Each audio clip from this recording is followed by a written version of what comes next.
શ્રી હરિરાયજી મહાપ્રભુજીએ આપે કુલ 100 વલ્લભ સાખી પ્રગટ કરેલ છે. આજે વલ્લભ સાખી ક્રમાંક 83. પ્રૌઢ ભાવ ગિરિવર ધરણ શ્રી નવનીત દયાલ શ્રી મથુરાનાથ નિકુંજપતિ શ્રી વિઠ્ઠલેશ સુખસાલ શ્રી વલ્લભ શ્રી વિઠ્ઠલેશ સુખસાલ. પરિવાર પ્રૌઢ ભાવ ગિરિવર ધરણ શ્રી નવનીત દયાલ શ્રી મથુરાનાથ નિકુંજપતિ શ્રી વિઠ્ઠલેશ સુખસાલ શ્રી વલ્લભ શ્રી વિઠ્ઠલેશ સુખસાલ. શ્રી હરિરાયજી મહાપ્રભુજી હવે આ 83મી સાખીમાં 4 સ્વરૂપોને સ્મરણ કરી અને આ સાખી પ્રગટ કરી છે. અને તે સ્વરૂપનો ભાવ પણ એકદમ સંક્ષિપ્તમાં સાખીનો જે સમાવેશ થઈ શકે સાખીમાં તે રીતે આપે પ્રગટ કર્યો છે. તો કહે છે કે શ્રી ગોવર્ધનનાથજી એટલે જે પ્રથમ છે ગિરિવર ધરણ એટલે કે શ્રી ગોવર્ધનનાથજી, શ્રીનાથજી, દેવદમનજી,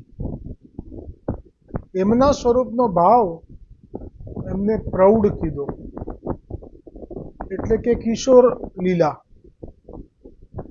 જેમાંથી પ્રગટ થાય છે, જેમની કિશોર લીલા મુખ્ય છે. તથા શ્રી નવનીત પ્રિયજુને કહ્યા દયાલ.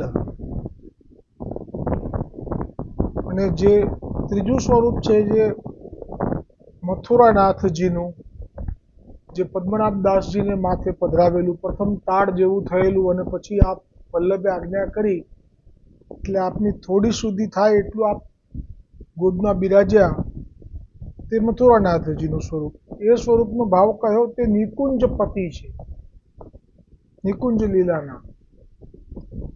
તથા શ્રી વિઠ્ઠલેશને સુખસાલ કહ્યા.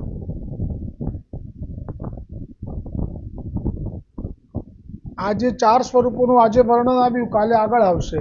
હવે સ્વરૂપો વિશે શ્રી હરિરાયજી સાખીમાં વર્ણન પ્રકટ કરશે. અને યોગાનુયોગ આજે સર્વોત્તમ સ્તોત્રમાં 108 નામમાં જે કાર્યકારણ વિશે જે વર્ણન આવ્યું તેમાં પ્રથમ તો સમુદ્ર મંથન કરી ભગવાન વિષ્ણુએ 14 રત્નો પ્રગટ કર્યા હતા તેની ઉપમા આપી. પછી મહાપ્રભુજી વલ્ભાચાર્યજીએ જે 14 રત્નો પ્રગટ કર્યા છે, આમ તો અનેક રત્નો કયા અસંખ્ય, પણ એમાંથી મુખ્યત્વે 14 રત્નો. એમાં આજે આ રીતે બધા સ્વરૂપોના જ નામ આવ્યા. એટલે સર્વોત્તમ સ્તોત્રનો પણ જરૂરથી લાભ લેશો. અને આ જે 4 અહીંયા આવ્યા છે એનો વિસ્તાર જો સમજવો હોય તો પાછું 252 વૈષ્ણવની વાર્તામાં જે વાર્તા પ્રસંગમાં આવે છે 162મી, એ પણ મેં અહીંયા સાથે પોસ્ટમાં રાખેલો છે, જેથી આપણને હરિરાયજીએ જે ભલે સાખીમાં સમય અને મર્યાદાને કારણે આપે સંક્ષિપ્તમાં વર્ણન કર્યું, પણ આ જ વર્ણન શ્રી ગુસાઈજીને કોઈએ પૂછ્યો હતો ભાવ, એ વાર્તા પ્રસંગ 162ની વાત વિરક્ત બ્રાહ્મણવાળી વાત પણ અહીંયા રાખી છે, પોસ્ટ મૂકેલી છે. મેં શબ્દો ફેરફાર કર્યા નથી. જે ગોકુલનાથજીએ દર્શન કરાયા છે એ વાર્તામાં એ જ રાખ્યા છે, ગુજરાતીમાં અનુવાદ કરીને. તે આપ લાભ લઈ શકશો. તે છતાં અહીંયા એનું વર્ણન કરી લઈએ. તો શ્રી હરિરાયજીએ હવે જે 83મી સાખી છે, આ ત્યાંથી લઈને 86મી સાખી સુધી, 83, 84, 85 અને 86, આ જે 4 સાખીઓ છે એમાં નિધિ સ્વરૂપોનું મર્યાદા રાખી ટૂંકમાં વર્ણન કરેલ છે. કારણ કે અને સાતેય સ્વરૂપો વિશે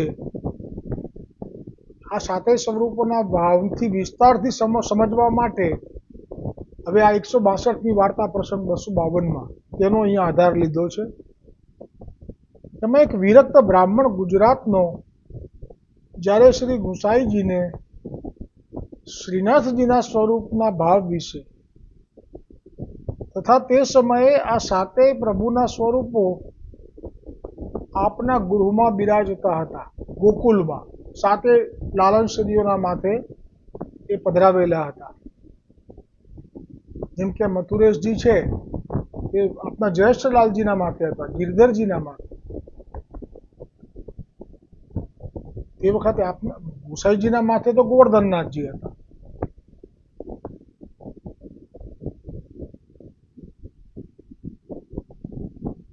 એવી રીતે આપના બીજા લાલન છે ગિરધરજી છે એમના માથે વિઠ્ઠલનાથજી હતા. ત્રીજા લાલન બાલકૃષ્ણના માથે દ્વારિકાધીશજી હતા. ચોથા લાલન શ્રી ગોકુલનાથજીના માથે ગોકુલનાથજી જ હતા. પાંચમા લાલન એ રઘુનાથજી હતા, એમના માથે ગોકુલચંદ્રમાજી હતા. છઠ્ઠા લાલન યદુનાથજીના માથે બાલકૃષ્ણજી હતા. અને સાતમા લાલન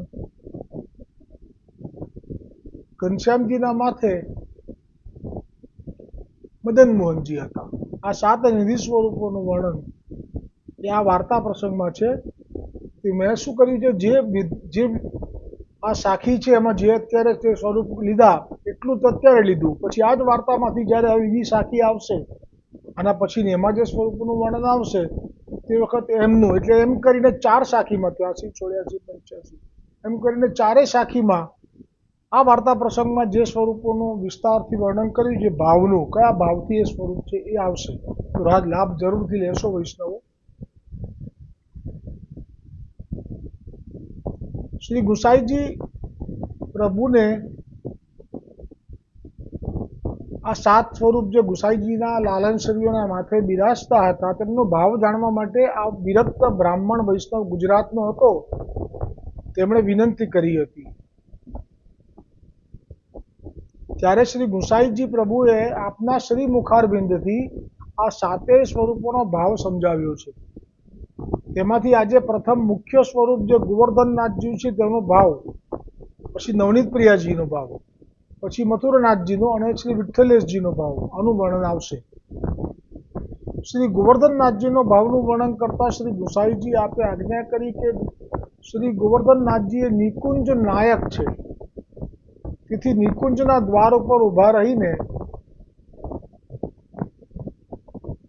સ્વકીય જનોને ભુજા ઊંચી કરીને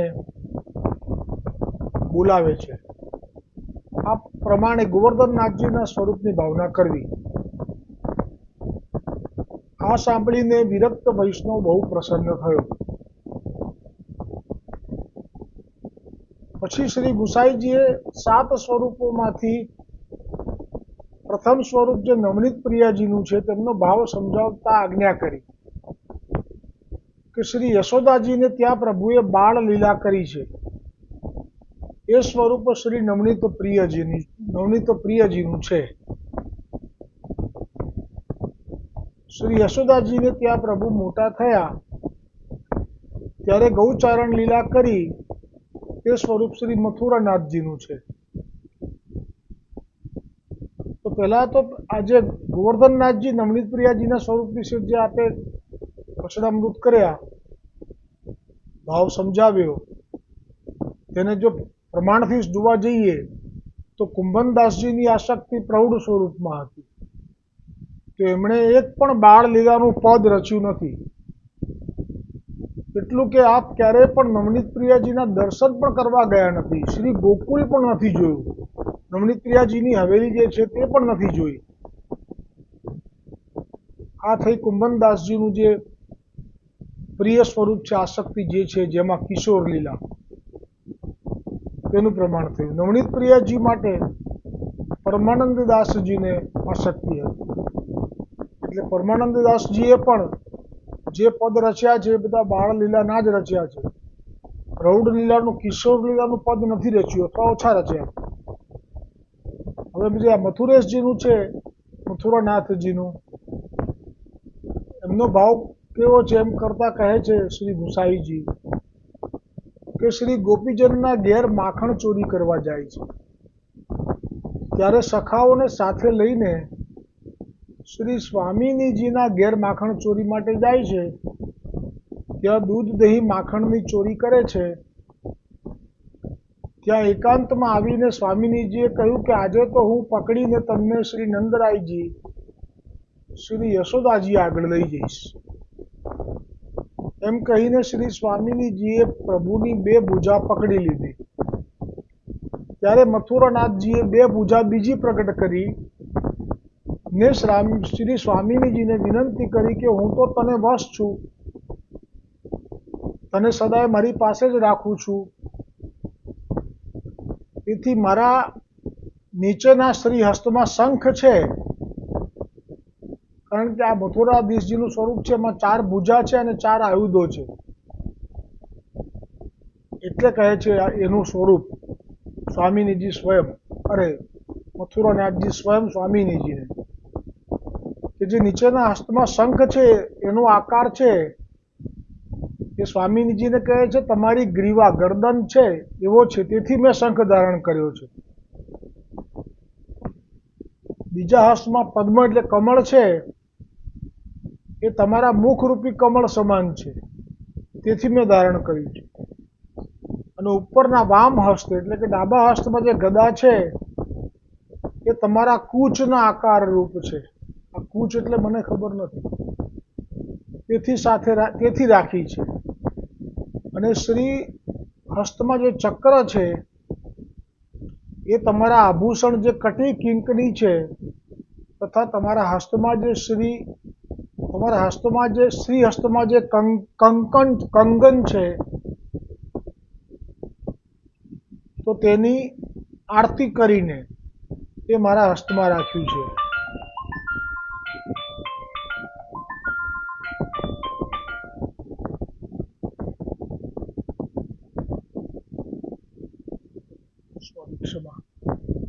તે મારા હસ્તમાં રાખ્યું છે.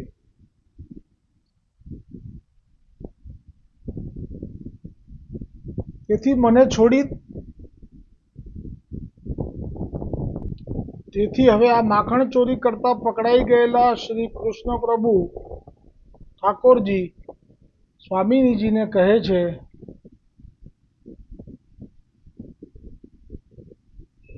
કે તેથી મને છોડી દે.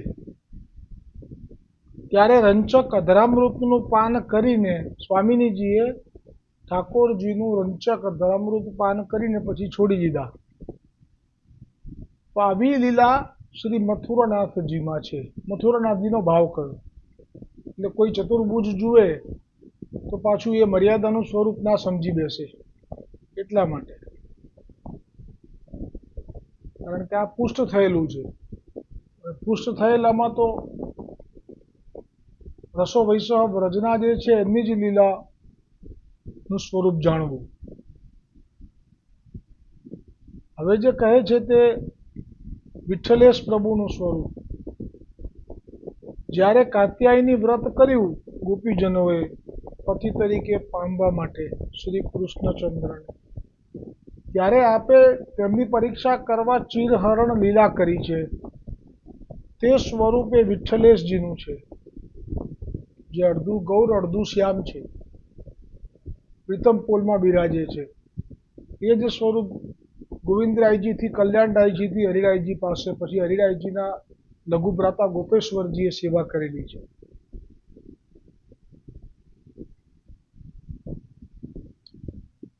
તે વિઠ્ઠલેશજીનું સ્વરૂપ છે. તે શ્રી સ્વામિનીજીના ભાવમાં મગન છે, તેથી જ ગૌર સ્વરૂપ પ્રગટ છે. અને જો શ્યામ સ્વરૂપે વસ્ત્ર હરણ કરે તો બધી જ ગોપિકાઓ શ્રી ઠાકોરજીને જાણી જાય. તેથી શ્રી ઠાકોરજી ગૌર થઈને વસ્ત્ર ચોરીને કદમ પર જઈને બેઠા. એટલે જે આપણને પણ ખબર નથી, આ તો વાત આમાં ચર્ચા થઈ તો જાણવા મળ્યું ગુસાઈજીએ કહ્યું ત્યારે. ભાગવતજીમાં આવું વર્ણન નથી, પણ આપ તો જાણે ને, આપ તો સાક્ષાત ચંદ્રાવલી પણ છો અને આપ પોતે જ પૂર્ણ પુરુષોત્તમ શ્રી કૃષ્ણચંદ્ર છો ગુસાઈજી. એટલે કહ્યું કે જ્યારે આ કાત્યાયની વ્રતના છેલ્લા દિવસે આપે જે વસ્ત્રોની ચોરી કરી એ વખતે આપે ગૌર રૂપ ધારણ કરી અને ચડ્યા હતા. એટલે ગૌર એટલે કોઈ વ્રજનો સાધારણ બાળક છે એવું લાગ્યું ગોપીજનોને, કારણ કે શ્યામ હોય તો ઓળખાઈ જાય એટલા માટે. તેથી શ્રી ઠાકોરજી ગૌર થઈને વસ્ત્ર ચીર ચોરી કરીને કદંબ પર જઈને બેઠા.